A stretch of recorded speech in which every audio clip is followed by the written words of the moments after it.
Are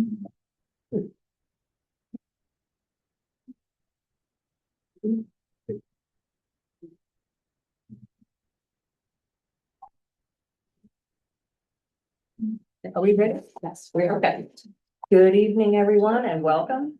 It's 5:31, and I'm calling the January 6th meeting of the Historic Site Preservation Board to order. May we have the roll call, please? Chair Hansen, Present. Vice Chair Bachman, Present. Member Harris, Present. Member Marucci, Here. Member Panessa, Here. Member Mashka Hitchcock, Here. Member McCready. Here. All members present. We have a quorum. Okay, may we have a staff report on the posting of the agenda? Yes. The agenda for this meeting was posted for public review at the City Hall's bulletin board and the west side of City Council chambers and at the planning department counter in accordance with the city's policies. Does the board have any revisions to the agenda, including requests to remove items on the consent calendar for further discussion? Okay, we will vote on the acceptance of the agenda. May I have a motion to approve? I move to approve. I'll second. Okay, we have a motion by board member Hare and a second by board member Panessa. Is there any discussion? Seeing none, I will call the question. All in favor? Aye. Any opposed? Motion passes 7-0. Okay, moving on to public comment. This time has been set aside for members of the public to address the Historic Site Preservation Board on agenda items and items of general interest within the subject matter jurisdiction of the board. Although the board values your comments pursuant to the Brown Act, it generally cannot take action on items not listed on the posted agenda. There will be 3 minutes assigned for each speaker, and testimony will be taken at the time of the hearings. And I am not sure, we have a Mark Muntenberg. Right, Mark Montefiore. Which item? Did you set items? First item for the Sagewood. Okay, you can have a seat then. I'll call you Okay. when we get to that item. And so we do have Victor Amelzenko. Yes, I And just stand up and address the group. you have come up to the front Uh-huh. and state your name and address affiliation. And you're not speaking on an agenda item. I'm speaking on general interest. Okay, Yeah. perfect. Okay.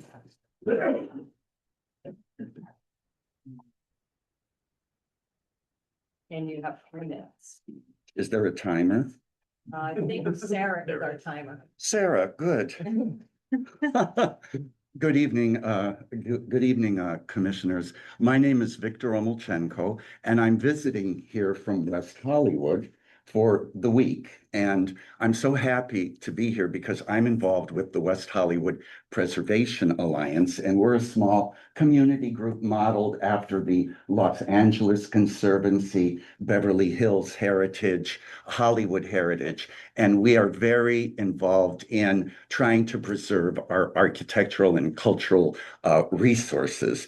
So I am very happy to let you know that a former member of our Public Safety Commission has moved here to Palm Springs into historic district number 4, the Pompeii de las Palmas complex on West Stevens Road. And I'll be visiting them, and I'm looking forward to seeing that. And I just wanted to come and see how you operate, because we have a historic preservation commission in West Hollywood.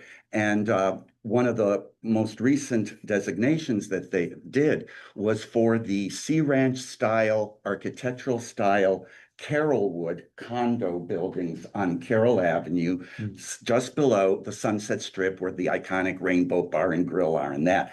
And so it was so good to see that at least in 2025, our little 2 square mile city, which is very, very densely populated as opposed to yours here with all of your land, the owners there got together and with support from the community did get historic landmark status as an individual cultural resource in the city of West Hollywood for the Carrollwood condominium. So I look forward to the discussion on the Sagewood. But what I also wanted to mention as a general interest item is the new horrifying SB 79 bill. Have you heard of this bill that was passed on January 1st of 2025? Our group, the West Hollywood Preservation Alliance, has been trying to get several of our last remaining single-family streets designated as historic districts. One of them is considered potentially historic, but the other one, Greenacre Avenue, is going to fall within a quarter mile of a major transit zone. And if you weren't already designated by January 1st of 2025, then this SB 79 will allow 7- and 5-story buildings plunked down into the middle of single-family residential areas. So we were hoping to work with the city. There might be some loopholes, just there, like there are loopholes that I know developers have used. I'm sure you're familiar with the builder's remedy, which allows rather rampant redevelopment, but you at least didn't have to suffer from that, like our city of West Hollywood, our city neighboring of Beverly Hills and Santa Monica. They didn't get their housing element in on time. This city did, and you're not having 27-story structures in the middle of your potentially historic neighborhoods. Thank you. Thanks for sharing with us. Is there anyone else who did not sign up to speak that wanted to speak during this time? Okay. And is there anyone online who wanted to speak during public comment? Okay, we will now close public comment and move to the agenda item on the agenda, which is the consent calendar. We have one item on the consent calendar, which is approval of the minutes, the draft meeting minutes from December 2nd. Does anyone have any comments on the minutes? Okay, then do I have a motion to approve the minutes on the consent calendar? Motion. And is there a second? Second. Okay, we have a motion by board member Maruzzi and a second by board member McCready. Any discussion? Seeing none, I will call the question. All in favor, say aye. Aye. Opposed? Abstain. Oh, one abstention? Yeah, I wasn't here, so. Sorry. One abstention, so motion passes 6 pass and 1 abstention. All right, next we're moving on to public hearing items. Today we have a request by the Sagewood Homeowners Association for historic designation of Sagewood located south of North Sunrise Way and Vistachino intersection, case number HSPV 166. And we have a staff report, please.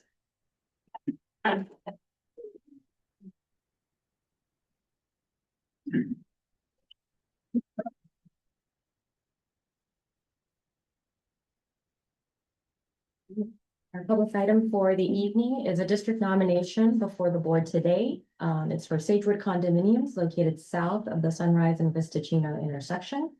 This application is initiated by the Homeowners Association.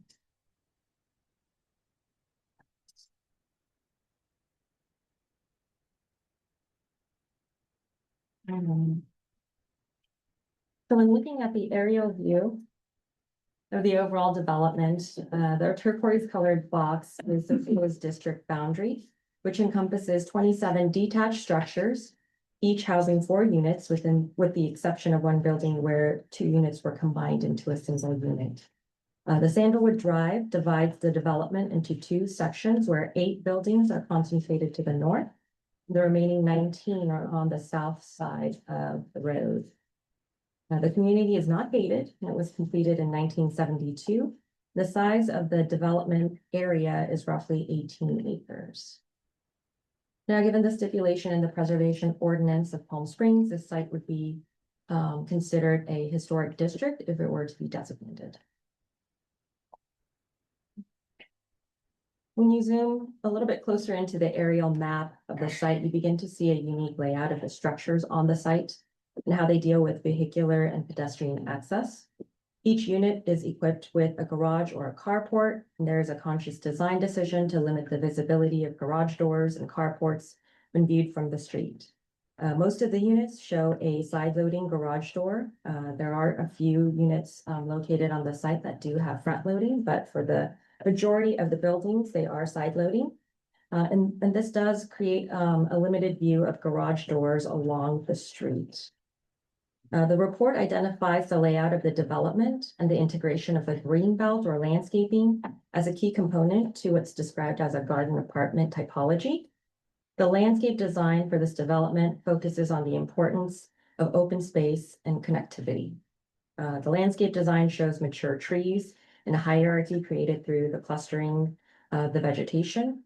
The green space slopes gently around the amenities like the swimming pool and the tennis court. And the views of the mountains remain unobstructed and uninterrupted by power lines and other unsightly obstructions. The greenbelt area feels like a park within the protected structures. According to the report, the buildings were designed by architect Donald Wexler, and the landscape was designed by landscape architect David Hamilton, both renowned designers that have worked on many important projects throughout the city.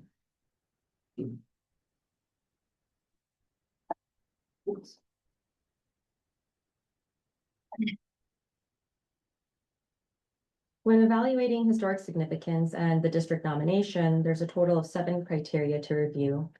While they should meet one or more of the criteria listed, the resource should be considered an exceptional, have exceptional levels of historical significance. The resource is a low-density multifamily residential development that was completed in the early 1970s, a garden-style apartment style of development that catered to the expanding needs of a middle class in Palm Springs. The architecture is one of transition. It takes design cues from the mid-century modern style, but then the structures themselves are more utilitarian, material choices that focus on functionality and environmental conditions.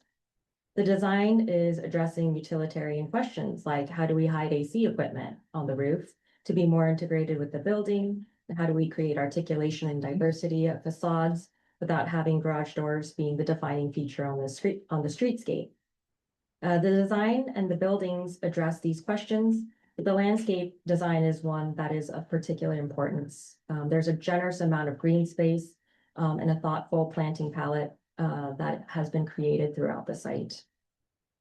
Based on the report findings and the walkthrough on the site, the complex meets criterion C, E, and F, which are highlighted on the screen. The second part of the evaluation is integrity. Based on the 7 integrity findings listed here on this slide, the location, the setting, and the feeling of the site remains intact, largely due to the preservation of the open spaces in the landscape design. The layout of the buildings have not changed, and the design is associated with important practitioners of architecture and landscape design during that period. Now, this is very small. It is in the packet. But here are the character defining features that were identified as part of the report. The overall site plan would be considered one of the most important features of the site. The buildings, again, are utilitarian by design and in some ways pretty unassuming, but the spaces created allow for spacious patios, yards, and green space. The walking paths, the swimming pools, and the amenities are all associated features of significance. And in this case, even the rooftop enclosures are integral to the design, as well as Sandalwood Drive, which bisects the development into 2 parts.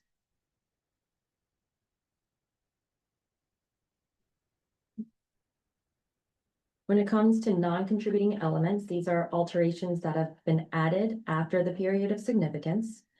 Because this was never a gated community, the pool fencing around the pools were added to meet building code requirements. Privacy security gates seem to be added to individual units that were not part of the original design. Some of these changes also include, I think there are a couple carports that were converted into a garage, and there are some shared mailboxes that we saw on the site. If designated, the design guidelines would need to further develop a uniform design language to support future restorations and how to deal with altered features in a more comprehensive and cohesive way.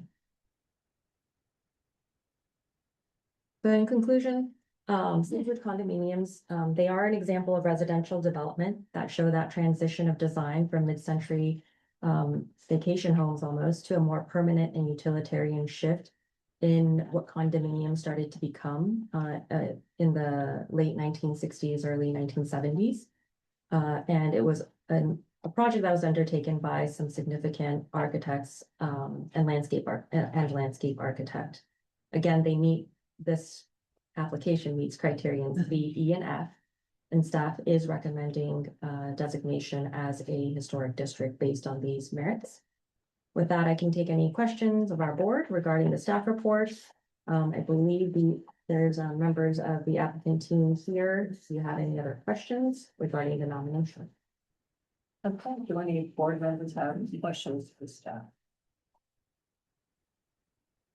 Sarah, I was wondering if it's possible to give a very brief summary of the outreach that's required as part of the process of becoming a district. Yes. So per our historic preservation ordinance, the historic district nomination requires 3 neighborhood outreach meetings to be conducted. A member of staff, the planning staff has to be present, and the intent behind the outreach meetings is to answer any questions related to the process. And the reason why we have 3 is to try and afford enough opportunities for members of the proposed district to have the opportunity to ask questions. So those 3 outreach meetings need to be completed. And as part of a district nomination, you do have to have 51% consensus to even apply for the application. So within that boundary that's set, 51% of the homeowners need to consent to the application being submitted. Thank you. Anyone else? I just have a quick question. It wasn't identified in the original survey just because it fell outside the 1969 time period, correct? As a district, Yeah, the district surveys were a little bit different. They don't include condominium districts. If you take a look at the guide, the appendices that were provided. So they probably were not included because it didn't fall into that criteria. okay, thanks. All right, is the applicant team here, and would you like to provide some comments for us? Yes. Would you like me to? Yes, please.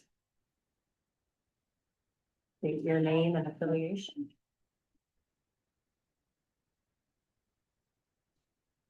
Good evening. My name is Mark Monteferin. I'm the Sagewood HOA Board President. It's a pleasure to meet you tonight. I just have a brief comment and a question. I just wanted to say that as you can see from the attendance here tonight, this community is very enthused about becoming historic district designated. So I think that speaks for itself. I do have a question regarding historic district designation and California State Assembly Bill number 1572. This is something that we're starting to look at and to deal with. After discussions with Clark Elliott at DWA, Desert Water Agency, I have confidence that our large green spaces can be saved and preserved as they are for basically 3 main reasons. First of all, due to the original design by David Hamilton, and we have adhered to that design throughout history, we've replaced trees with like with like, as per Stephen Keelan's suggestion. And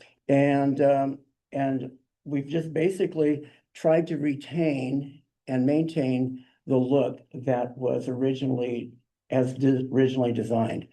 Second reason, this is all functional turf. There are a lot of dog walkers. There are people who exercise, play croquet. There are different things going on in this area and these 3 large areas as well. Thirdly, the area is populated with a large number of mature trees, which is also a bit important to David Hamilton. In fact, We have over 190 palm trees on the property, and we have several other species of mature trees as well. When we lose a tree due to wind or age, we replace it with the same kind of tree as closely as we can, as close as possible. My areas of concern on Sagewood are the strips of grass from the buildings down to the street. And I think I'm hoping all of you were able to look at Sagewood yesterday. You will see that from the buildings down to the streets of Chia, Cerritos, and Sandalwood, there are long strips of grass fronting those buildings. So we're looking at converting those to desertscape. According to Clark Elliott, the state legislative council is currently reviewing 1572, but it could be a year before they come forth with a firm decision on how we're going to have to adhere to this bill. In the meantime, we need to start planning. So the reason I'm asking this question is to ask for the Historic Preservation Board's advice and recommendations on how we go forward on converting any green plots of grass that may have an impact on our historic district status. And I don't know if this is, if you can answer that tonight, but I just want to plant that seed, that's what we're dealing with right now. Yeah, I would say, that let's get you designated first and, it'd be, see what happens with that, but also you'll be working with staff. And they've got a lot of experience dealing with other districts and, areas of lawn versus drought tolerant landscaping. But one of the important things to make sure is in the nomination are the contributing elements. Mhm, mhm. And if we call out, the verdant green belts, we may want to add a little bit of language to that is what I would suggest as part of the nomination to make it a little bit clearer. That doesn't mean you can't change it Mhm, if you mhm. want to, Mhm. but it would mean that when you do come in, maybe, like you said, to propose some areas for drought tolerant in certain areas, it'll be taken into consideration because they're character defining features. So it doesn't mean that you won't be able to do that. But I think for us right now, it's making sure that the character defining elements are called out in the nomination and the resolution that'll be done by city council. And then it's just, case by case basis as it comes up.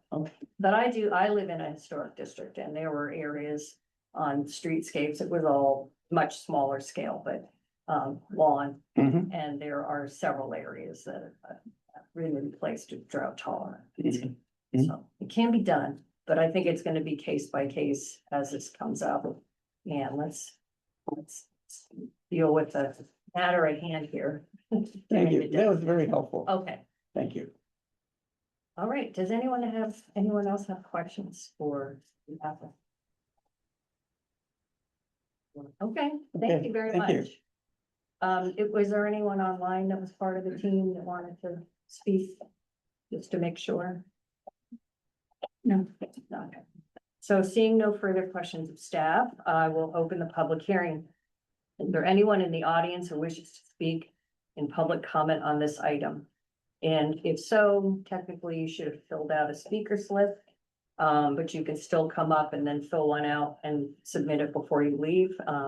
Each person would get 3 minutes. Anybody? Okay. That's a good thing. Okay, seeing no further speakers, I will close the public hearing, and now the action is with the board. Do we have any comments or questions or discussion? Oh, I'm sorry, It does Sarah. look like we have somebody. Yes, so by the name of Stephen. Oh, Stephen Keelan, okay. Okay, let's let him on.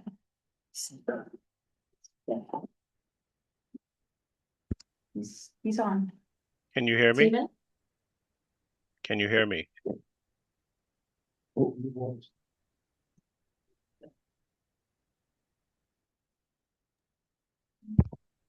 Are you able to hear me? Are you there? Yes?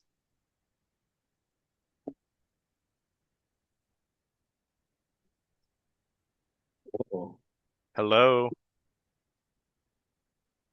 Stephen? Yes? Okay. Big mistake, big mistake.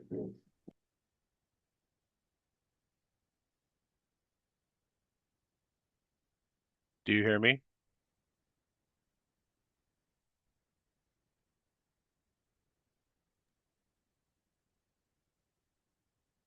Stephen?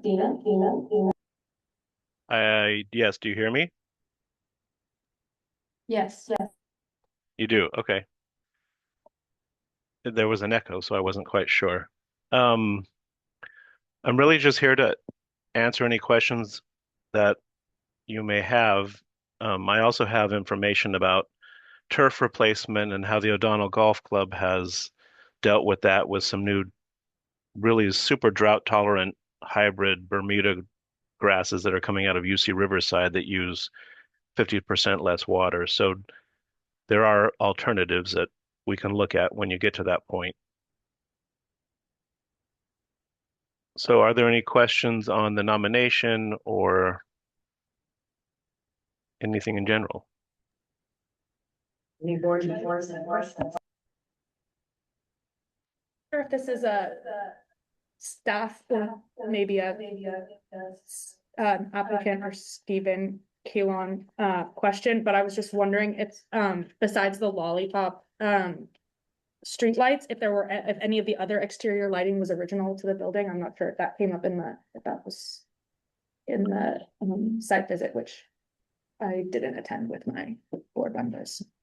All of them. And what are you referring to specifically? I just noticed there was some exterior lighting on the buildings. Still, On the buildings that I just wasn't sure if they weren't called out in either the non-contributing or contributing. I was just wondering if we knew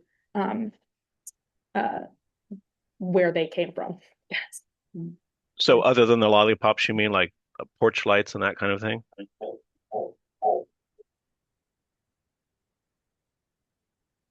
Stephen, were you able to hear the question? I heard the question. Can you hear me? Yes, we did.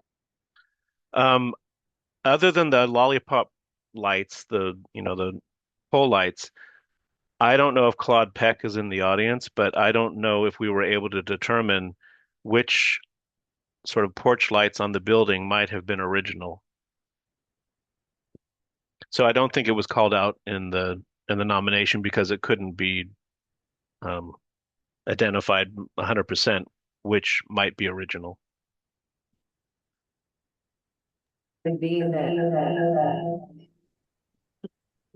as part of the design guidelines, if it's determined at some point which, if any, are original, that can be, excuse me, incorporated into the guideline for the district. They can always be amended to add additional items. Yeah. So with more research, you might figure that out.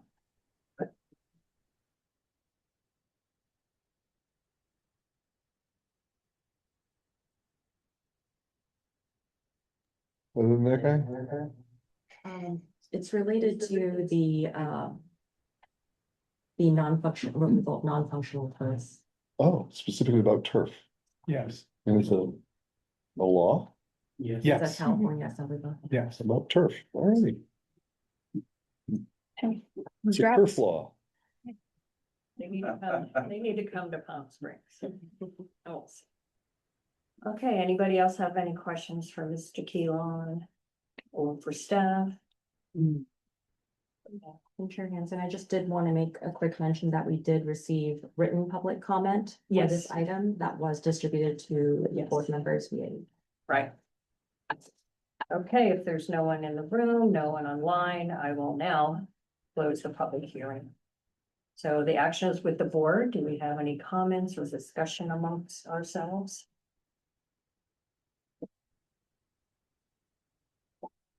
I'd just like to address the two letters that we received about insurance.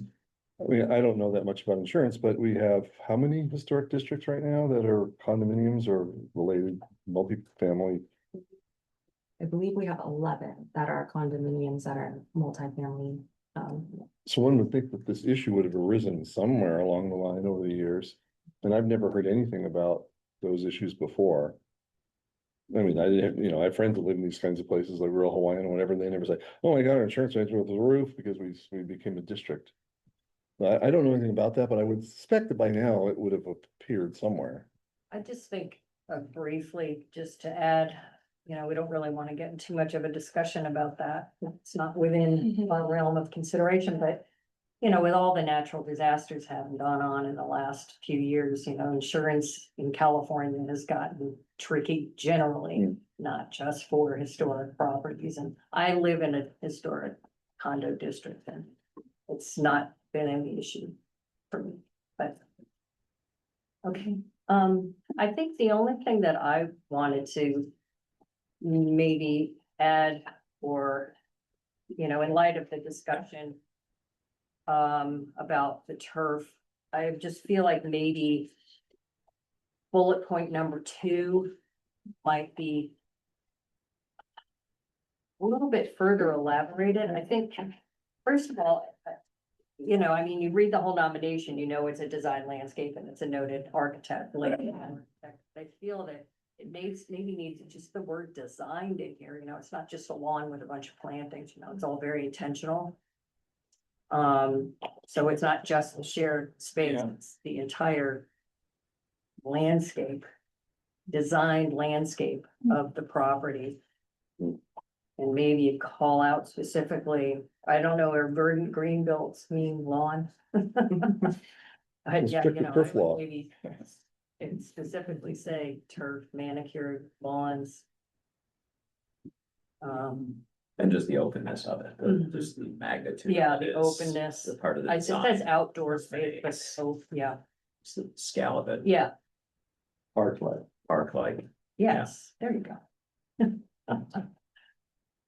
So maybe just a little bit of elaboration on that to make it sort of clear that this is all a very intentional design throughout large space. And then also, I know the application had the criterion. I don't know if you have the slide, if it's too hard to get enough for that. I just wanted to. The criterion D was addressed in the application. I think it's, we've had this issue before, with, this is interpreted specifically in Palm Springs a different way. I would agree, but I would want to make sure that since it would not be considered under D, that the whole issue of the typology of the garden apartment is addressed under criterion C. And not just the architecture or the landscape.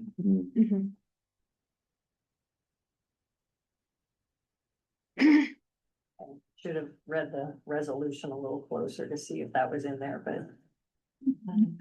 So under criterion C, we do reference its association with, residential development designed and characterized as garden apartments.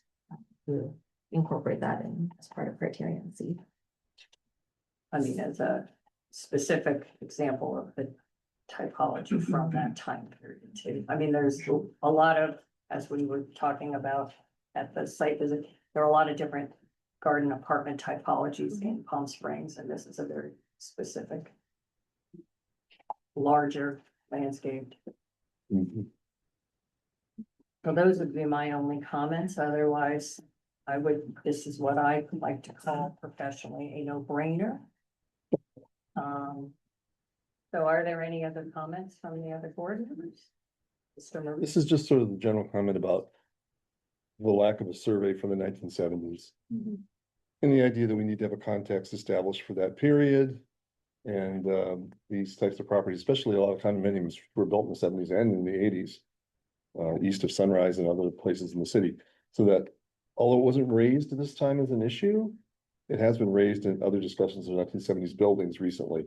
So we need to repeat as a board, I think, and encourage a budget item in the next year's budget that would include, it would be a survey of 70s and hopefully early 80s. Just to remind you. Okay, any further discussion, comments?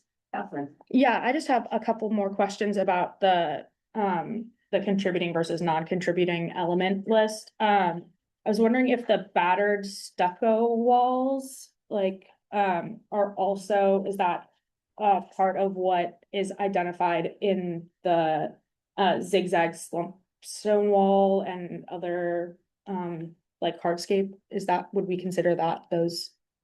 Are you referring to the battered walls of, that's around the patios? Yeah, like there are those like slumpstone, are they slumpstone walls? Mhm, I think so. Yeah, and then there's there's like, you know, angular battered stucco walls as well. Mhm. And are, they appear to be original, correct? I believe they are original, and I think they were on the units that are on, one of the streets. Yeah. So, But if that specification is something that the board would like to add as a character Yeah. feature. and then another one was is the signage, there's the sandalwood signage on the Sunrise, is on the Sunrise Street, Sagewood. the Sagewood signage, is that also original? Yes. Yes, I think Oh, that's that should be Definitely should be on. there. And then one other question for the board potentially would be, I reading the application, it seemed like the association with Levitt and Sons, the developer, was also potentially significant. I mean, it's Levittown, like I think, you know, and all that. This is sort of a unique example of like their expansion into Southern California and into the Coachella Valley. It's the unique example in the Coachella Valley. So I might pose to the question to the board whether we might want that included in the resolution Criterion C. under criterion C, yeah. No, sorry. B. Or B, B. Oh, I'm sorry. Where am I? yeah, C is architecture. Yeah, C. yeah. Under C. Yeah, C? is everybody, Yes, sure. That's a good idea. Good. we're good. Is there a consensus for that being under C then? Yes, Oh, sure. Sure. so in the, and who's ever gonna make the motion, make sure we get these changes incorporated. Can we just generally say with the changes noted in the meeting, or should we be specific? How about I summarize it and then somebody can Okay, concur, is that okay? yep, That way I have it on the record too. Yeah. So we have added to the character defining features.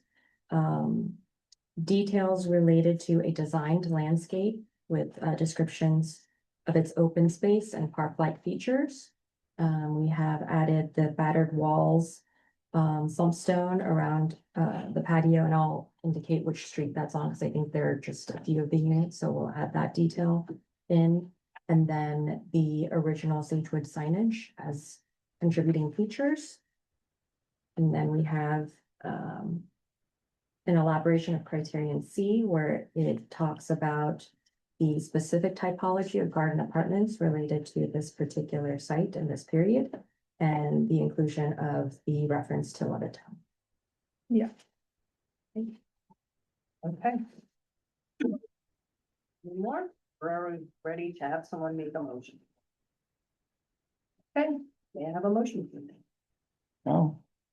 Well, I would move that the application by the Sagewood Homeowners Association Management for the historic district designation of Sagewood condominiums located at North Sunrise Way and Vista Chino, APN 507-421-033, case HSPD number 166, be approved with the amendments as noted for historic designation. It's actually a recommendation to city council for resolution.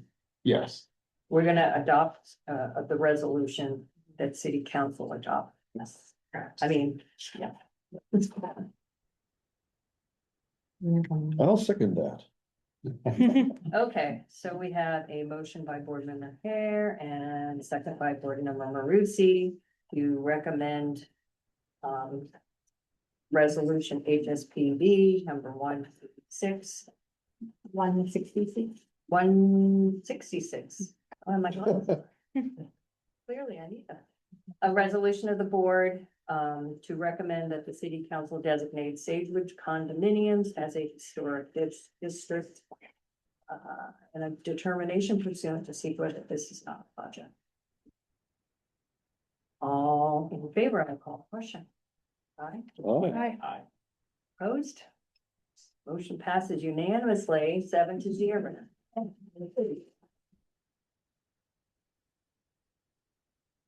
Thank you all for coming. We obviously could tell you supported this. I think you're our biggest audience, to date. Not sure. Yeah, it's almost a full house. Thank you. All right, we have no unfinished business, so we're gonna move on to new business. Under new business, we have a request by Clinton Schweitzer, wishing to demolish a class 4 site at 1254 East San Lucas Road, case number H demo 2025-0012. Staff report, please. Don't feel obligated to stay. We're not gonna be upset if you all just. Thank you. Well, it's just that we'll see them mostly. Yeah. Oh, that's very nice, but you don't want to be criticized.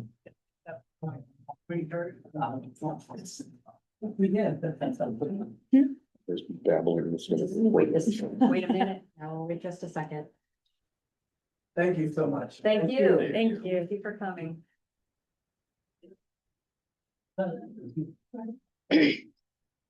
Okay, do we have the staff report, please? Next item before our board today is an owner request for demolition of a class 4 site in the Topwoods River Estates. Sarah, is that? Do you want me to shut it? Our system is really sensitive. So is my hearing. I think it'll do. Yeah, they've been having trouble with the recordings, so have to be careful. All right. Again, this is a request for demolition of a class 4 site of a residential home in the Topwoods River Estates neighborhood. That is address 1254 East San Lucas Drive. Pursuant to section 8.05.130, a request for full demolition of a class 3 or class 4 site requires HSPP review. This is to evaluate if the site meets any of the necessary criteria to be reclassified. This single-family residence is located in the R1C residential zone district. And it's the size of the lot is about, I believe it's a quarter acre, 1,000 square feet or so. So it is a larger lot with a smaller residential building. This is a view from the street level. The building is a low slung building with a little articulation of massing at the front. We have a single car carport. You do see some stone veneer detailing on the front elevation that matches the detached planter, which is a little bit difficult to see on this image, but it is behind those very mature palm trees on the front yard, in the front yard. There also appears to be 3 curb cuts from the street. We have one for the carport and we have a circular driveway that bisects the front yard.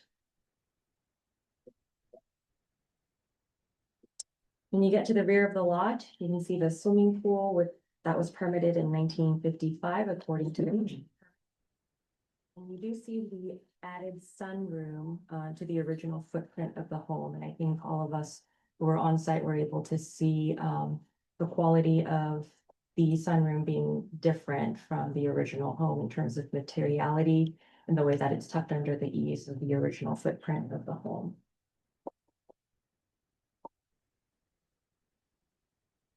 So when we look at these applications, we do look at it with the designation criteria.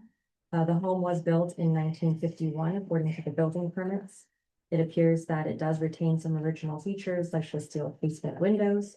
The preliminary research, however, did not reveal any significant events or individuals or really a designer being associated with the site. I believe the original permit indicated the first owners as kind of the builders of the home. And then subsequent permits indicate different builders and contractors working on the home. While the home represents the 1950s, the design that is shown or that remains on the site today would not be considered an exceptional representation of that period. In terms of the integrity, the modest home does remain in its original location, but the design, workmanship, and then the changes surrounding that general neighborhood, you can see that many things have changed in terms of the setting as well. If HSPB is able to make the findings that the site has exceptional historical integrity and significance for classification, they may stay the proposed request for demolition and immediately start the designation proceedings, making this a city-initiated designation application. If the board finds that the site does not meet the criteria for historic designation, then the board can agree on taking no action and the applicant would be allowed to move forward with their proposal. And at this time, I believe the intent of the site is for complete demolition and a construction of a new single-family home on site. So based on the existing evidence found on the site, the application materials, and the site visit, staff feels that this particular site does not meet the necessary criteria to meet reclassification status as a historic landmark, therefore recommends that HSPB take no action. I can take any questions of our board, and the owners are here. If you have owner and the owners, architect are here to answer any questions you'd like to ask. Anyone have questions for staff? Okay, we do have two speakers lists from the property owner, Clinton Schweitzer and Paul Estolier. Glasses, gone. Do you want to come up and say anything, or are you just here to answer questions if we have any? Yeah, if you have any questions. Does anyone have questions? Well, just please come up and have a seat and state your name and affiliation for the record. My name is Paul Mostoller, and I'm the designer and draftsman on the project. And then this is the homeowner. I'm Clinton Schweitzer, one of the homeowners. Yes, go ahead. I'm just curious, what is informing your decision to pursue demolition rather than a remodel, especially given California's laws about regulations about demolition versus remodeling? Yeah, I think the significance of the renovation would be kind of cost prohibitive. Right now it's a 2-bedroom house. There's a single car carport. I think having 2 covered spaces is important to them. I know they've mentioned eventually retiring out here, so this will be their full-time residence. So they do want it to be functional. I know the washer and dryer are out on the patio. There are quirky things throughout the house. So their preference is for a 4-bedroom, 3-bathroom house. Higher ceilings, the 2 covered spaces I mentioned for parking. And I think once we got into making the design something that would work, it just wound up making more sense to demolish and then relocate the house so that it's better positioned. Some of the other things are heating and cooling the home. It's pretty difficult. There's a lot of west-facing glass with no overhang at all. That's in their living room and dining room. So just making it more functional in those terms. Any other questions? Yes. So are you not at the point yet where you've designed a new house, or that's still in process, or do you have a design? We do have a design. Okay, and then, I guess my question is, there's some pretty great mature palm trees in the front. Mhm. Do you have a plan for those? They're staying right where they are. Yeah, he's, from the very beginning, very strongly wanted to keep those palm trees. That's nice to hear. Thank you. Anything else? No questions? Okay, thank you very much. Thank you. Thank you. Okay. The action is with the board. Do we have any discussion? Are we ready for a motion? Mr. Maurice, or board member Maurice? We've discussed this 805.70 element, where we have to, as a board, determine exceptional significance to see if it meets any of the criteria, which of course means that we have to have enough information to make that judgment. So we know that is a real flaw in the ordinance. So I interpret that differently. My interpretation is that because we don't have enough information, at least I don't, in terms of the importance of the design. I mean, it's a modest, minimalist, mid-century residence. It's high integrity, at least from the street. It almost has Frey-like qualities in terms of its modesty. But I don't know if those are significant or not. It takes a full assessment to do that.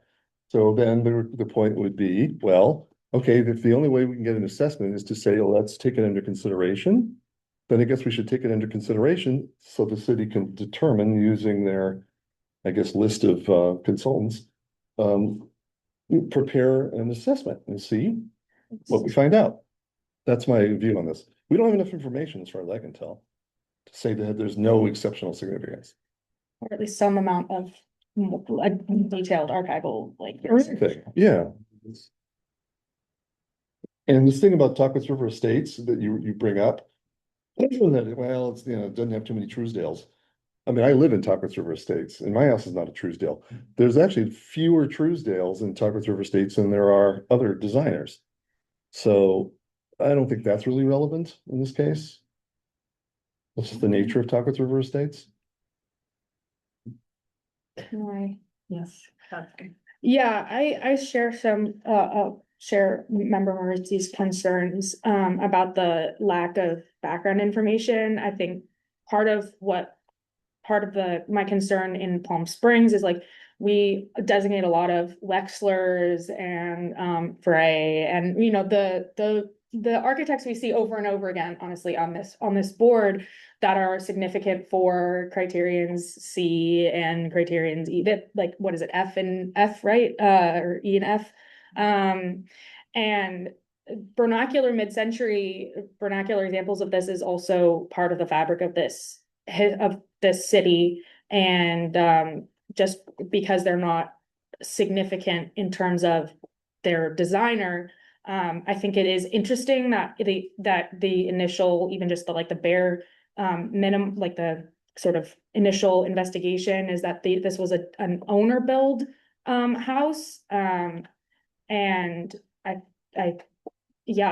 was something that is part of the development of the city. It's relatively early in the 1950s as well. Those steel casement windows, I mean, are really kind of amazing that they're still there over the years. So I'm just concerned about the loss of the vernacular, the everyday mid-century in the city that isn't necessarily associated with the named architects we see all the time. But yeah. Anyone else? Add to that? Yes. When I drove by the house the first time, I was quite charmed by the front. And I understand the problem with remodeling and some of the costs dealing with west-facing windows and heating and cooling and washers and dryers. On the other hand, there's a very, very large piece of the property that's unused, which is backyard gravel with a few trees. And I came away thinking, is it necessary to tear the entire place down to add another bedroom or two and raise the ceiling back there a little more and incorporate all the things that you think are missing. And perhaps that's true. But again, I don't feel that I have enough information to make a judgment. Is it possible to respond to me? You want to come back up, please? Just go ahead and state your name again. Paul Moss Fuller. So regarding more of the existing house, even the floor plan is fairly odd. In my letter, I think I mentioned that the main primary bathroom is right in the front of the house, right by the front door when you walk in. And they have really large windows, looking right onto the toilet and the shower. And it's just a really bizarre layout. It's huge, the bathroom. It's like the size of a bedroom. But yet there's only one sink in there. There's a toilet just in the room, not in a water closet. And then just a standard tub shower combination. So the floor plan does make it kind of tough. We didn't start out actually planning to demolition at all. When Clint approached me, he wanted to do an addition. And then as time went on and we went through several designs, it became pretty apparent that a lot of the floor plan was gonna have to change to make it make sense, make it comfortable. And so we didn't immediately arrive at this conclusion, and that's not what Clint wanted to do. But going through the schematic design phase, we just wound up coming to a newer house as opposed to even something like raising the ceilings. All these houses have low ceilings, which are characteristic, and trying to modernize it and do higher ceilings that we wound up losing so much of the original house, it didn't make sense. And then as far as history, were there any blanks I could fill in? I know you mentioned that. No, I mean, I think you did, whoever did some research on the property owners, I don't think that is a question. But we don't have enough information about other aspects of the house, particularly its architecture, not so much who built it or the contract. There's actually a contractor's name, by the way, in the original permit. I saw it. It's not the owners. But I've never heard of that particular contractor, which doesn't mean anything. Yeah. But it's just, and it's not your issue. It's the fact that we have an ordinance that says we have to say there's exceptional significance before we can even get an assessment done of the property. Yeah. You know, and the point she made, which was, you know, this is a modest vernacular house of which you have this is a really good example as seen from the street. But, you know, in terms of what the ordinance would require, you know, oftentimes, or I should say oftentimes, you can modify the rest of the property that isn't visible. And interior alterations we don't have any jurisdiction over at all. Yeah. So, but again, I'm not personally saying, oh, it's so significant that we absolutely have to designate it. I'm saying, I don't have enough information to know, how common is this style of a very modest, I mean, we know Frey did it. There's a whole little cluster of those. But this is a very modest mid-century 1951 with flagstone and, you know, all that stuff. So I just want to get an assessment from a third party, you know, these experts or architectural historians. They can help. And that's what they do. And then we'll review the information and make a decision. Yeah, and I did do research on the owners and the builder, which was actually fun to do. I've never had to do a historic project, and I don't know, it does really personalize it for you, and like finding their names in the original yellow pages, and it even lists your profession back then, which I thought was really interesting. The original owner. No, one of them was a chef at Tamarisk golf course. And then the other one was a cashier at a really cute store on Palm Canyon. It still exists. But it was just neat to like see that. And even social media, I know that night might not be that interesting, but I could find like their descendants too, and just kind of putting faces to like the house. And Um, then the builder, I did list also, I couldn't find any other information on him other than his names. I didn't find any significant projects. And so kind of going into the meeting, we were fairly confident we would get the demolition just because there were, as the criteria states, any exceptional people involved with the home, any exceptional builders, owners, that sort of thing. So, I kind of approached it, I think, from a little bit different angle. It reminded me of a house that is across the street from my house. That was a very modest 2-bedroom, 1-bath. That was kind of in a similar position where the owner had plans to remodel it. And then decided that that was just not reasonable or feasible, and so they ended up selling it to a developer that basically demolished it, and now while they kept one wall in the front, it does not look anything, has no integrity for what it was, which actually it's nicer now than it was. But so I approached it from you know, I remember walking through the lot and I thought, God, this house was placed horribly on this lot. There is so much space to me that looked like the way they placed the house just didn't use the lot very well. That I think it's limestone or sandstone, the planter in the front, it's not even connected to the house. It is separated by, 2 feet. So I'm not even sure, I would say that was, I would possibly say that wasn't even original. So I am in agreement that I just don't see anything exceptional that would warrant preventing them from proceeding. For the record, I'm not sure I do either, but that, but the concern about the vernacular, especially since this is a family who's living here full time, they didn't, a lot of the houses that I think we see were intended to be vacation homes. They're the famous, the rich people who are coming here for Palm Springs to, enjoy Palm Springs weather. And this was a couple who came here to live here full time. So I do think that is perhaps not exceptional, but it is part of the story of the city. And I think it's unfortunate that the way that the ordinance and that historic preservation is sort of done overlooks, can end up overlooking things like this. And I would just encourage maybe another look, although I know it's not that easy. I understand. So, yeah. Okay, are we? Do you have a question for the applicant? No, I have a comment. Okay, thank you again. Yes, board member here.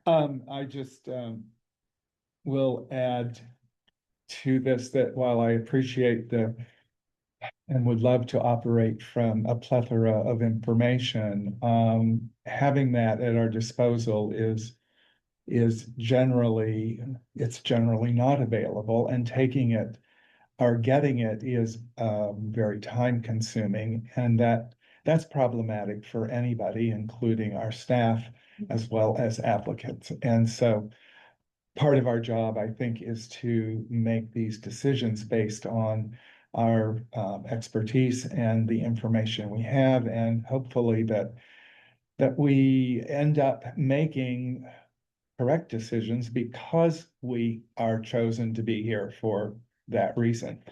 The other thing about the vernacular, which I find very interesting, and is that that vernacular architecture is valuable, and it's something that one doesn't want to lose.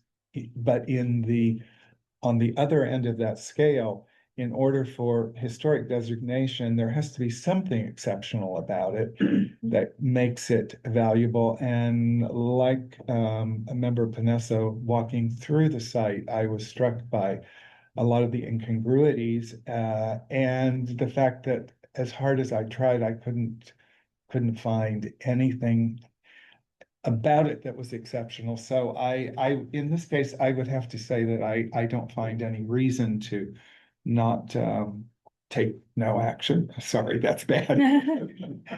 To refuse to take action. Isn't it merely 120? Not merely, it's 120-day stay? If it were to be stayed, yes, it's 120 day stay with the ability to extend, I believe, for another 60 days. But the idea is that during that 120 days, a report can be generated by a consultant. Correct, that would have to be a full report being generated, and it has to go through the entire process for resignation. So, Right. usually that stay is enacted when there is a level of confidence that it needs to be designated. It's kind of the intent of how that's designed. Because what that action does is the board is taking the action that we're gonna start the designation proceedings, and that starts with that report. Yeah. And that's the way the ordinance is written. Yeah. Chair Hanson, I'd like to hear from you. Well, Oh, I'm sorry. I just have a question for staff. Is there anything, and I have some experience in Chicago with this, what we call facade-ectomies, that modest vernacular facade that we all saw and I think appreciated and reacted to. Is there any way we can enforce that without taking, say, we're keeping this part and the rest of it? Have at it and we'll review that as it goes. Do we have anything like that in our pocket to work with? No, we do not. In fact, I think the code is a bit discouraging of that. Yeah. Especially with the act of demolition, because we don't want that to happen to significant buildings where people plan to say we will preserve the front, but we're gonna demolish the back. And so I think our code is written in a way where we want to either look at it as a whole and not try to piecemeal portions of it where you're essentially demoing it. So we don't have anything that supports that. I've seen it successfully done on commercial buildings. Right. But In never larger on a cities. house, but this could be satisfying that save the best part, but allow the owner to make it into its next state, to its next life. Sure. And I think I've seen that for larger cities as well, where you're trying to create a cohesive storefront. Mhm. But I think in this instance, we don't don't have have that. that in our code. Sorry. okay, well, I would say that I have a big affinity for vernacular architecture. And, one of the things when I first came to Palm Springs was, a little bit struck by how it was almost such an emphasis on architecture and high-end architecture design. That having been said, I think I actually agree with board member Hare in terms of us using our expertise, both in, for me, my long history doing surveys and evaluating buildings and categorizing typologies. And I also wonder what would actually be accomplished by doing this survey, because they're only going to survey this one building. And I think really what you're asking for is maybe almost a larger study of the vernacular. And oftentimes, the vernacular would be within historic districts, not always. Sometimes they're also high design, architect design, but where, again, it's not each individual building, it's the totality of the district that makes it interesting, even as vernacular. But so I would be concerned that even if there was a study, that it wouldn't accomplish probably what you are really referring to, which is kind of a bigger issue, I think, than this one property. So that's my take on it, and I would be prepared to take no action. We have a motion. Just another comment. I have some expertise in modernism. That's what I did as an architectural historian. I focused on that. I'm the founder of the Palm Springs Modern Committee. I'm pretty familiar with modern buildings in this town.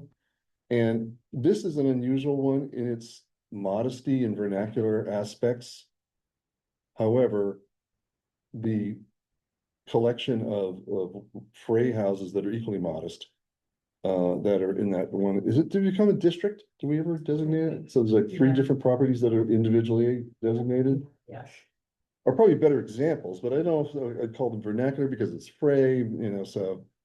I don't know, I would not be prepared to dismiss it, and I'm gonna vote no, because I think it's a good example of a vernacular building that I love the idea.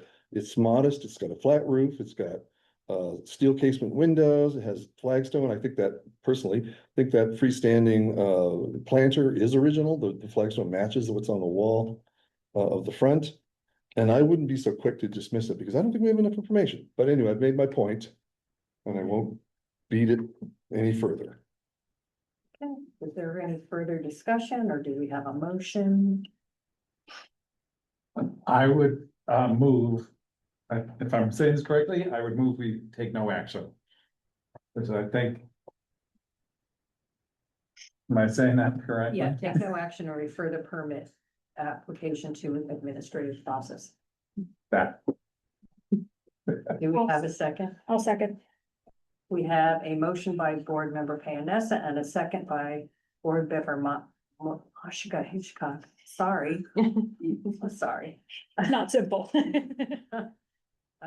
So no further discussion. I will call the question. All in favor, say aye. Aye. Opposed? No, Motion passes 6-1. Thank you. May I make one comment? I think so, yeah. Nicholas Pevsner was a great English architectural historian, always used to make a comment about a new building. His hope was that it would be kind to its neighbors. That is my hope with your new building. Thank you. Oh, can I also, sorry, someone salvage those steel casement windows, please. Like, even if you don't use them, like. They'll be for sale. Thank you. Thank you. That's a great. I like Yeah. That's a great. Yeah. All right, so moving on to discussions. Item 5A. A request to re-engage on the topic of creating design guidelines for sites that are in potentially historic districts identified in the citywide survey. Sarah, you're gonna give us a little bit of background? Yeah, I prepared a couple slides to kind of launch our discussions, as a reminder of where that discussion topic came from. I think we had some board members who were not on the board when that topic was brought up. And we're not voting on anything. We're gonna discuss and then come back at another date with something. is it like a study session? Is that what we're doing now? It's No. just a discussion, Oh, I see. just Just a to discussion get of everybody fancy on slides. board what the concept is. I thought it'd just be helpful to have a few slides prepared just to guide the discussion a little bit. Let's see. So we're actually just picking back up on a topic that was previously discussed regarding class 3 sites associated with potential historic districts. Again, back in 2019, we had the city update their context statements as well as the citywide survey. And as part of that exercise, there were potentially eligible historic resources that were surveyed, and that's our class 3 list.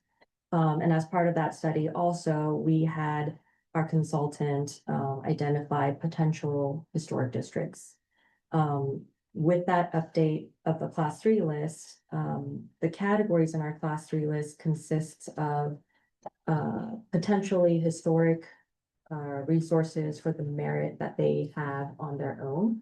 And then we have a group of contributors that were added to the class 3 lists, that were derived from that potentially historic district boundary. And so we almost have, we have two categories we're working with when we're looking at our class 3 list. And I think that's a lot of times we see the class 3 contributors that come up and we are kind of put in this position where we're trying to understand how to address those. And many times those contributors don't live up to enough significance or integrity to be reclassified as a historic landmark itself. And I guess going back on the slide there, all of this information is available on our website. I have a link here, but it's pretty simple to navigate to. They're hyperlinks, but we have our class 3 list that's on the website as well as the appendice for the potential historic district. You'll see that they had identified a total of 9 potential historic districts. 8 were in that mid-century modern style. World War II style of a district. And again, these were, not to be confused, that they're actually not historic. They're not designated. These are lists to help us with when these come in. And then we have, of course, to add to that, the class 4 sites, just to clarify those are properties constructed prior to 1978 that are not designated and are not on the class 3 list. So we have a couple lists here, but the resources that are actually designated are the class 1s and 2s. Those are the ones we primarily deal with when they come in for design reviews and things like that. So there were only 8 districts? In total. It seems like a ton. But some of those district boundaries were quite large, and so they have a lot of Okay, resources inside of them. And so I think when I pulled apart the list, and don't quote me on the exact numbers, but our class 3 list is approximately over 1,000 properties. And of that, I think I'm gonna say there's only like 300 or so that are maybe just on their own merit, and the rest are part of a contributor and descriptive. So it's quite large in that because of that. So I think we had talked about the possibility of providing more resources for our homeowners who are acquiring these class 3 contributors. And sometimes it's a matter of just not knowing exactly how to do an alteration that's respectful, and how do we provide more information related to that as a design suggestion or guidance. And that's kind of where some of that conversation landed. We do have technical assistant briefs that the city has created as resources for our community. The ones that we have currently, and they're typically on preservation related topics of interest. We have one on doing historic research, and that's how most of our projects for demolition and those things come about. We give them a list of resources, a list of places you can reach out to pull together that historic research to provide for us. We have historic district process, assistant briefs, criteria, Mills Act contracts. So we create these as we see the need surface. When we see a lot of questions coming in for a certain topic, then we decide, hey, maybe we should create a technical assistant brief. Based on our conversations of providing design guidance and information for our community, I think this may be a good opportunity to create another technical assistance brief to provide information related to what are repairs versus replacements, character defining features, Secretary of Interior standards as a resource. And I think what we've seen in terms of common alteration requests are related to carports, related to replacement of fenestration, related to hardscapes and walls and fences. And I think those are things that we've seen regularly. And is there a way to provide some sort of design suggestions that people can take in as additional resources while they're looking at these projects, so we can help guide people in a direction that's sensitive. And so I think the discussion topic here is, is the technical assistance brief something we want to pursue as providing more design suggestions for these class 3 contributors? Who would prepare this document? I wanted to recap a little bit on how we got here, especially for board members Payness and McCready. According to the ordinance, if there's an alteration to a contributor in a district, it's flagged because it's a 3. But our review is limited to, is this eligible? Is this of exceptional significance and potentially eligible for a landmark listing? There's no consideration for alterations to that property and how it relates to the district as a whole. So those of us who saw several of those kind of in a row, I think, at meetings, we thought there needs to be, obviously there can be some sort of ordinance revision. But right now, at the very least, we would have something that we could give those property owners that aren't class 1s that are gonna alter things. Guidance, if you will, maybe not use the word guidelines, but for, considerations, for example, if they want to change their carport and enclose it, which most people do, but there are better ways to do it than others, you know, putting in a standard, you know, garage door that versus a plain one, or setting it back so it still has a void to. So the idea was, in the absence of any authority on our part,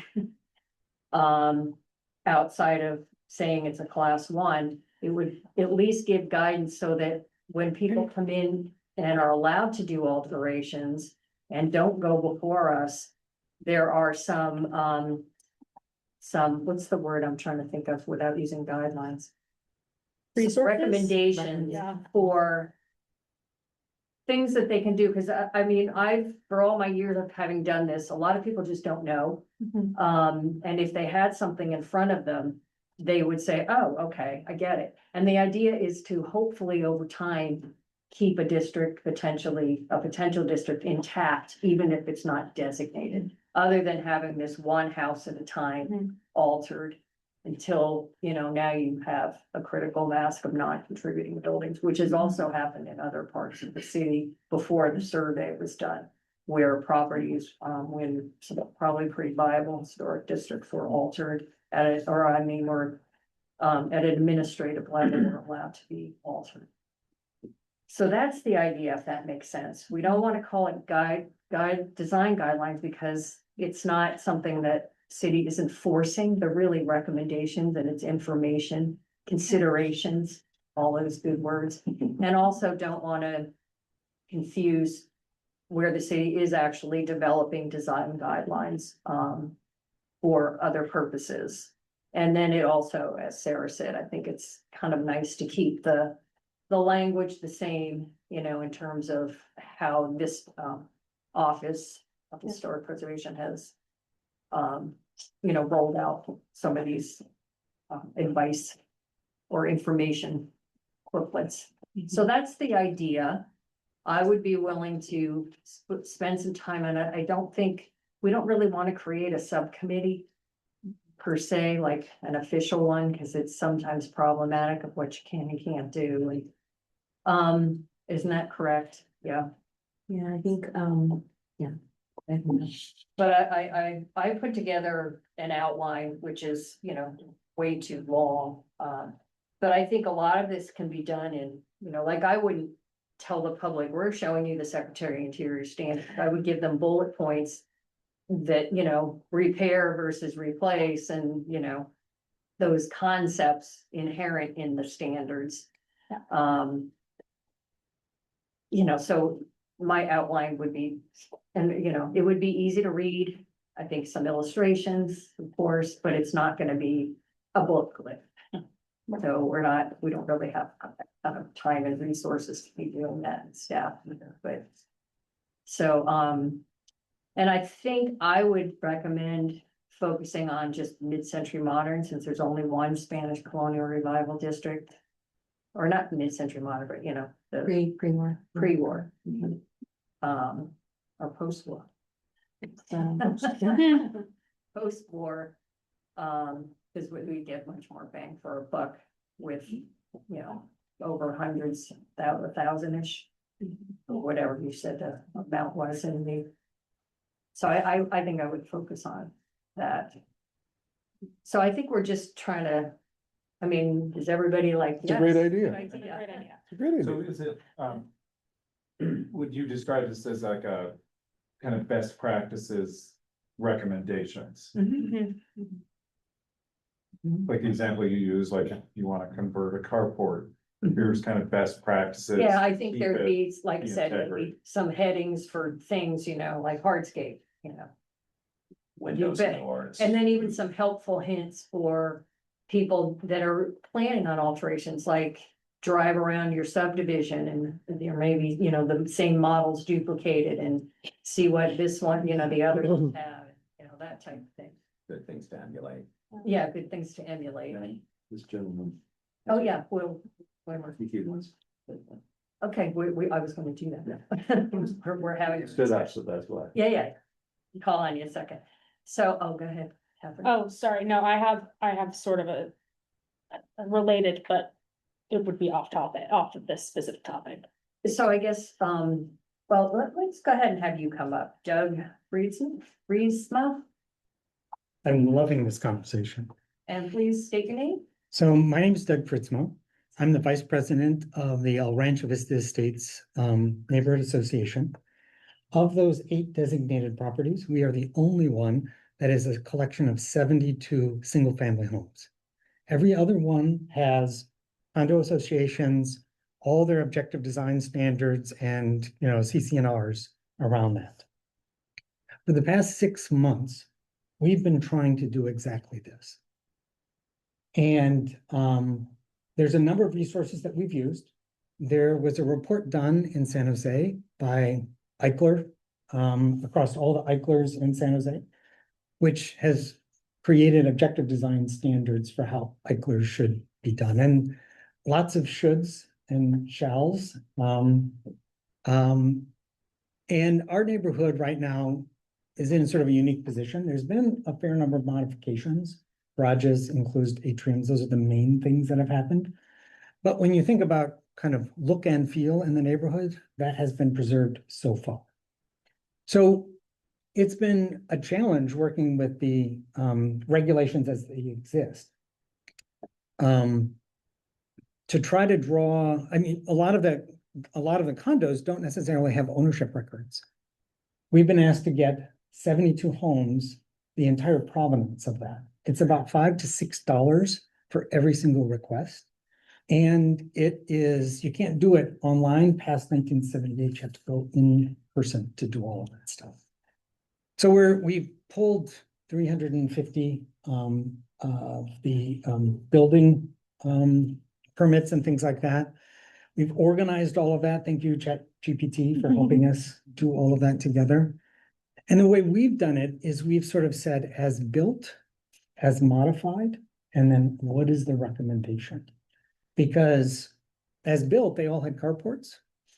60% of the homes have put in garages. So the recommendation is, the objective design standard is it should be a carport. And if you've got a carport, keep it. But if you've got a garage, or if you want to make a modification, it should be a flat front, should have windows on the sides. We had some sort of general design characteristics that were based on other things in the home.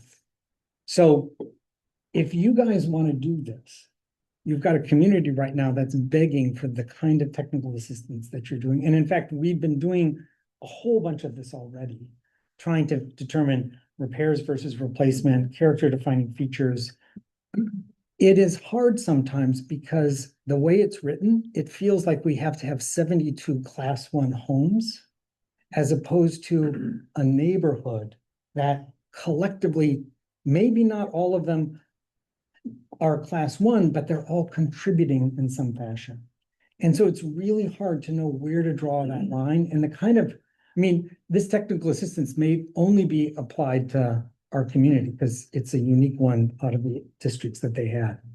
But I think this would be terrific.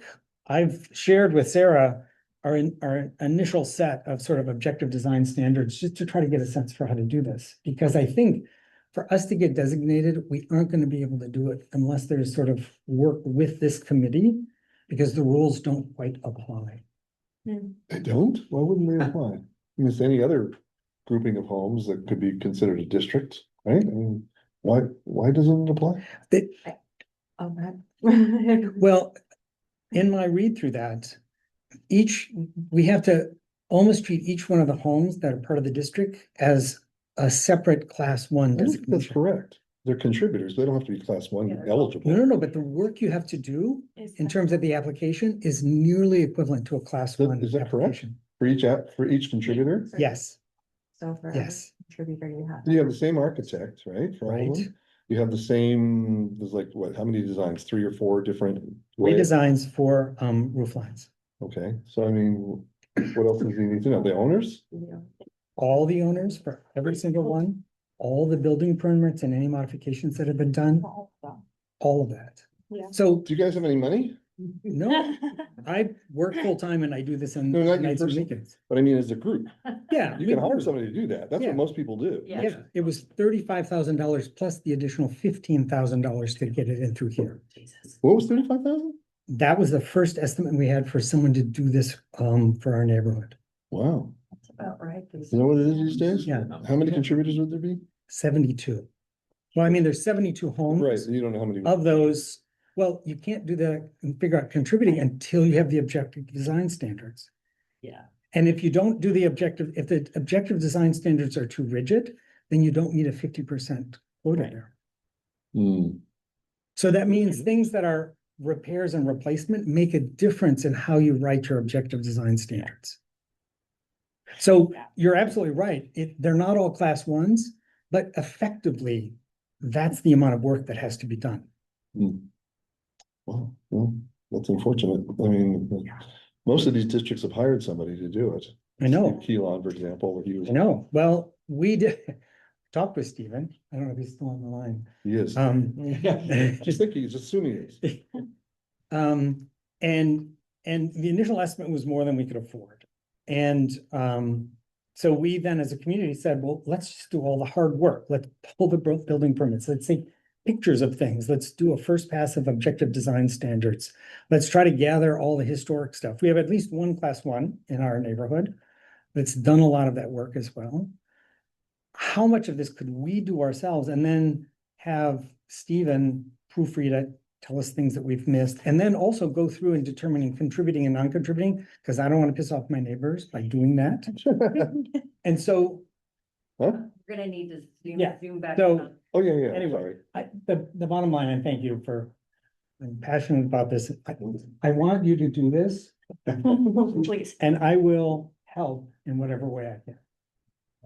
Well, I think the beauty of it is that it's also, you know, there's gonna be lots of neighborhoods that don't ever get designated for whatever reason. That may not be the will on the property owners, but there's still an opportunity to maintain character. In the absence of designation. Well, that's a great idea. So where do we go from here, Betsy? So I mean, drawing from the expertise on our board, I think the technical assistance briefs are typically bite size and information that is easily digestible. We don't, like you said, want a booklet and a huge set of guides that don't get used. And I think it would be best to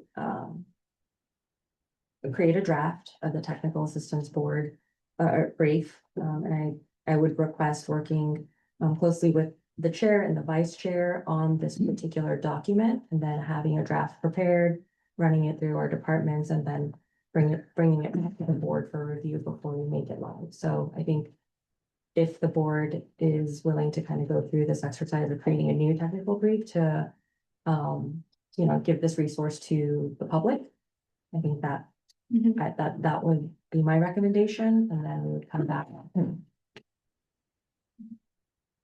And I would also recommend that we do focus on street views, not what's in the backyard. Mhm.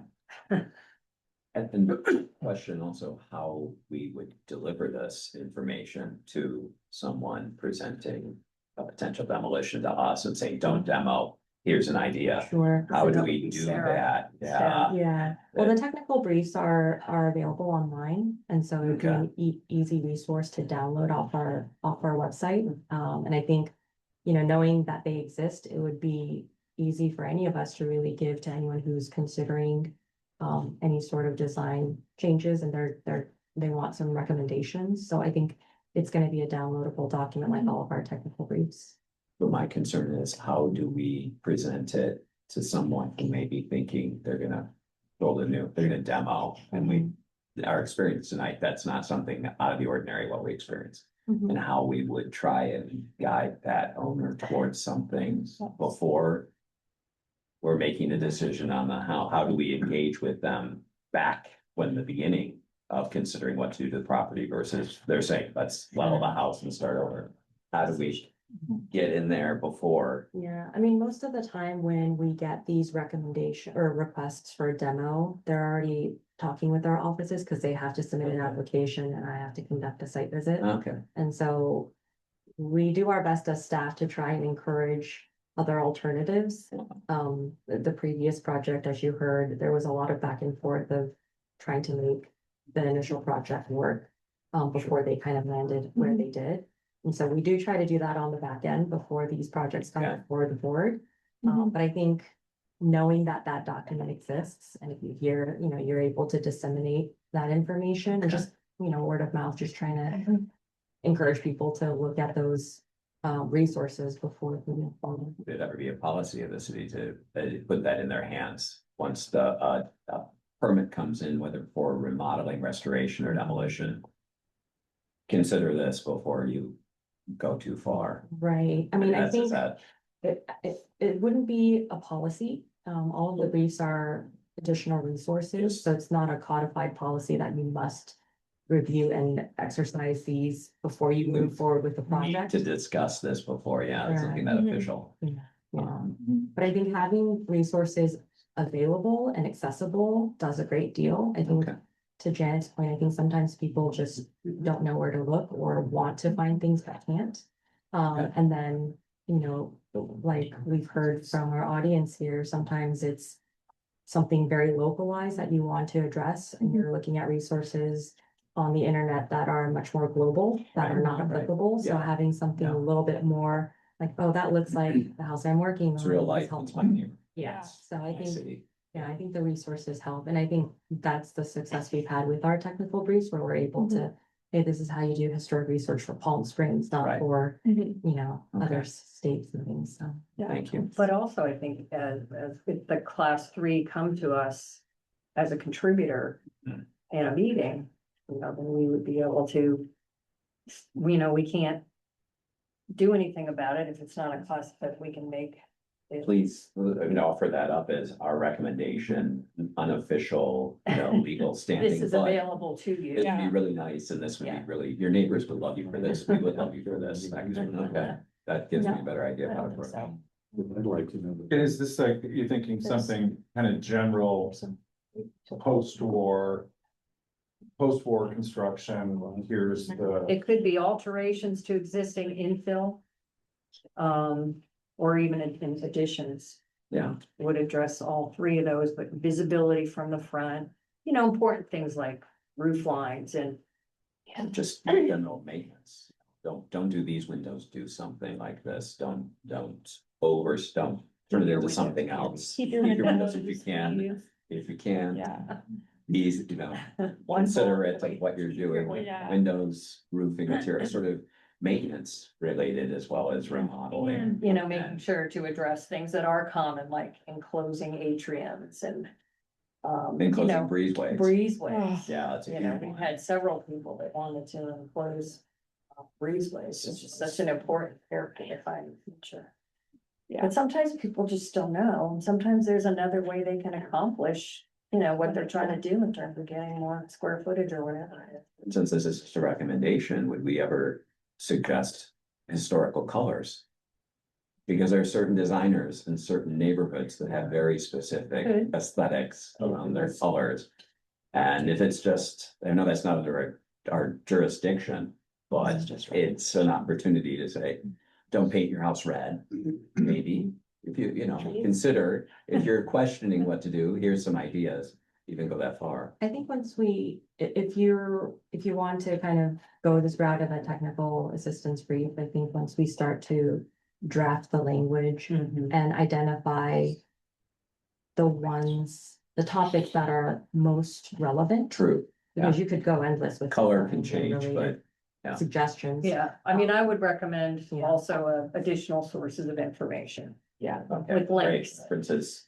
Or- because we're not gonna be able to include absolutely everything. Okay. I'm also curious about disseminating it, like we have lots of neighborhood associations that aren't even necessarily historic, wouldn't even necessarily qualify as historic districts. They all a lot of them have neighborhood association presidents, my mom is actually one of them. And so like putting it in, like the individually, not as a board, maybe, but like all of us knowing that this exists, maybe getting it out to our many neighborhood association presidents and, They're an members. office of neighborhoods, or what is it called? yeah. And they could probably possibly, you know, do some advertising for us. And again, this is something, once we start it, We want it to be simple, but you always are distilling a Mhm. lot of this into like something that's digestible. And so I imagine it'll take a little bit of time to figure out what Yeah. the key points are. And we also want to run it throughout our departments to make sure that this is a helpful resource out there for our community. So if that is the consensus, again, I would recommend chair and vice chair, because I think your experiences and expertise in this would be very helpful to incorporate. And we also want to be cognizant of not creating a quorum situation, so if that is a direction that you guys are all okay with as a board, I would like to start it that way. Yeah, I think. Yeah. A totally fine with you. I think so, go for it. good outline Yeah. and maybe The first guy comes. up. starting with some, goals and objectives and, just a brief discussion of who this pertains to. Yeah. And And- Sarah's right. Yeah, as we go, it will be self-feeding It'll and building kinda- and we'll edit yeah. as we Because, go. the first draft is always like 20 pages. Right, right. Get the red marker. And then we would have it as, would it be a workshop to come back? Probably, or would it just be another discussion? I think it, let me think about Okay. how that needs to come back, if it has to be a decision saying, hey, we're going to make this live and it has. I think it could be a discussion item, but let me confirm. Okay. All right. Good. Isn't the one PS, isn't that the That's a. Yeah, that's that's a- the- yeah. the overall neighborhood? Yeah. Thing that It could is. disseminate it to the neighborhoods. And here's a question, if we do that, do we do that as Catherine has spoken of, or is it better the city does that? Because we, as decision or recommendation makers, might want to stay out of that, because I've considered One Palm Springs also, but if we go in and say, here's a thought, and then if they come back to us, do I have to recuse myself because I initiated the contact? Right, I think, with our technical briefs, typically the way we disseminate is through the website and then, linking people to that site or Okay. passing out when asked about it, oh, here's a brief that would assist in the questions that you're asking. So like Catherine asking her mom to participate in it. Is that- But like in terms of active dissemination, I do think that we would have to double check again, we just want to make sure. Yeah. Or not, It's a Yeah. tricky line. We can look into that. yeah. Okay. All Maybe right. Sarah goes to one PS meeting and says it's there, that way none of us have to. Right, then we're still Yeah. outside. Yeah, and we try to get the technical briefs out during different events and things like that too, so. Great. Okay, are we good with that? All right, well, let's move on to reports, requests, and comments. So there are any brief general comments? And or other issues of concern of members of the board? I don't have any. No, not today? All right. Does staff have any comments? Me too, I have two, Okay. so one is, notifying our board that there is an upcoming community open house, for the zoning code update that's going to happen. It is scheduled, I believe, for the 26th at the convention center. Of Um, which month? I'm sorry? This month? Yes, of this month, January 26th. And as you're probably aware, the planning department has directed from city council. And they're working on this, much more comprehensive zoning code update. They're working with the consultant, and of course, as part of the, process overlook of the planning process, our processes are also, a part of the planning review process. And so at the open house, we will have a component of historic preservation there. We'll have a station set up. It's really to start engaging in comments about historic preservation and our current code. And again, at the city council's directive, we're not looking to do a wholesale replacement of our code or anything like that. We're just trying to identify certain changes or improvements or adjustments to our current processes. And so we're starting to engage in that. It's really in its very infancy phases. But again, we're trying to eliminate redundancies and make minor updates to help, the process with the way we do our reviews. So I just wanted to let everyone know that we're starting to kind of look at that. And once we have more organized information, more organized feedback, and more developed conversations with our consultant, I think what we're planning on doing is arranging a study session with our board on the materials that come out of that discussion and the information. So I just wanted people to be aware of that. And again, that the open house for the zoning code update is happening at the convention center this month on the 26th. Do you And- know the time, the hours? I just looked it up. It's 5:30. Sorry. Thank you. I did not write that down, so. Yeah. And I'll go ahead and send you, there's a flyer that's been created, so I can email that to you all too. And the second staff comment that I have is related to board recruitment periods. So the recruitment period is opening March 1st through April 30th. For those of you on the board whose terms are ending this year and are eligible to reapply, it is actually a reapplication process. You'll have to do that through the clerk's office, through the website. So I wanted you guys to be aware that that does open on March 1st up until April 30th. And it's that online process. So if you have any questions related to that, let me know. And if you know anyone who is interested in applying, of course, it's open for anyone to apply for that position. They'll have the requirements, the minimum requirements for application kind of listed, and you can arrange that conversation with the clerk's office, but. And so if the website's on the city clerk's? It is, it's not live yet. It'll be Oh. live in March. But I know it's a little bit of a. I think I was sent a notice from the clerk's office. Asking if you want your resume, if it's up to date or whatever. I Oh, did okay. get an email. Oh, okay. Recently? For sitting board members? No, from the last Oh. round. Oh, before, Yeah. okay. Yeah, I just wanted to put that on people's radars because it's certainly, it sneaks up on me and I. wanted to just put that out there. I did have one thing I forgot. And I got I got an email from Dick Burkett. Did you all get one, or he sent it to me? So the Palm Springs Architectural Alliance is extending a complimentary invitation to our board to attend the symposium at the Annenberg Theater on modernism and the future of housing. It's part of Modernism Week, and it's February 21st at 9:30 a.m. to 12:15. And then there's an afternoon self-driving tour. Trying to think. I'm not sure. I have Dick's email, but he said, let us know by February 1 or before your availability in joining us.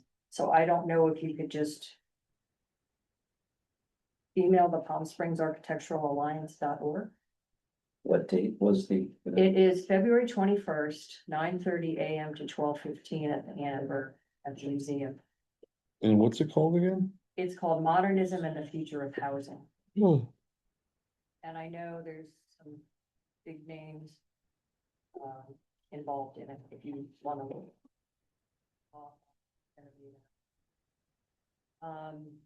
Now at Yale. So it's Palm Springs Architectural Alliance, no punctuation.org.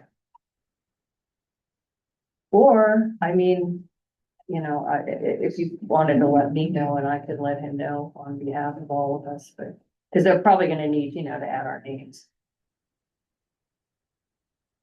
Unless any of you have his directly. I don't want to get out his email in a public meeting. So let me know if you have any issue with that. But it sounds interesting.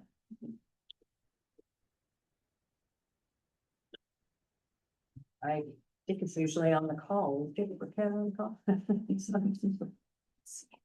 Is he on? No. Okay. All right, so yeah, I'm glad I remembered that. I wasn't sure if he's extended to me on behalf of all of us, so I'm glad I thought about that. And, oh, me again. Okay, is that all we have then? Okay. The Historic Site Preservation Board will adjourn to its regularly scheduled meeting on Tuesday, February 3rd, 2026 at 5:30 p.m. We'll meet in the large conference room, City Hall, 3200 Conference Canyon Way. Thank you. Gavel. I'm.